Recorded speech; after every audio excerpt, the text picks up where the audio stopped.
কিরে লোকটা প্যান্টটা ভিজা কে? আয় হায় হুতুরে মনে দেখে আলাইছে না, তাতা করে ডাকি, যাক একটা হাসি দিয়া সব উড়ে দিই। না এভাবে তাকানো আমার ঠিক হয় নাই।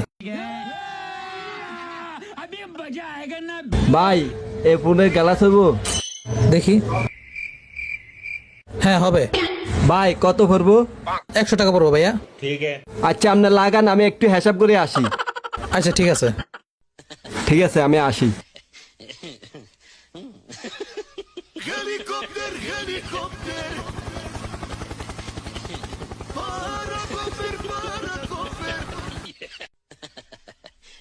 ভাই লাগানো হয়েছে? কিরে লোকটা প্যান্টটা ভিজা কে? আয় হায় হুতুরে মনে দেখে আলাইছে না, তাতা করে ডাকি, যাক একটা হাসি দিয়া সব উড়ে দিই। না এভাবে তাকানো আমার ঠিক হয় নাই। হ্যাঁ ভাই হইছে। তাইলে দেন ভাই। এই যে ভাই, এই লন। ভাই ঠিক আছে এ নেন টাকা। তাইলে আসি হ্যাঁ। ভাই একটু শোনেন। আয় হায় মনে ধরা খাই গেছি। হ্যাঁ ভাই। ভাই কয়েকটা কথা বলি, কিছু মনে করেন না। আচ্ছা ঠিক আছে বলেন। ভাই আসলে কি আপনি প্রস্রাব করে আসলেন না? হ্যাঁ আমি একটা জিনিস ফলো করলাম। আসলে আপনার প্যান্টটা প্রস্রাব হয়তো ভিজে গেছে। ভিজার কারণ হইলো আপনি প্রস্রাব করা হয়তো বা লগে লগে চলে আসছেন। আপনার উচিত ছিল কি ওই টয়লেট টিস্যু ব্যবহার করা। ধরেন আপনি 20 সেকেন্ড অথবা 30 সেকেন্ড টয়লেট টিস্যু ব্যবহার করতেন, সেক্ষেত্রে ওই যে ফোটা ফোটা প্রস্রাবটা যে পরে ওইটা মনে করেন যে টয়লেট টিস্যুর সাথে মিশে যাইতো।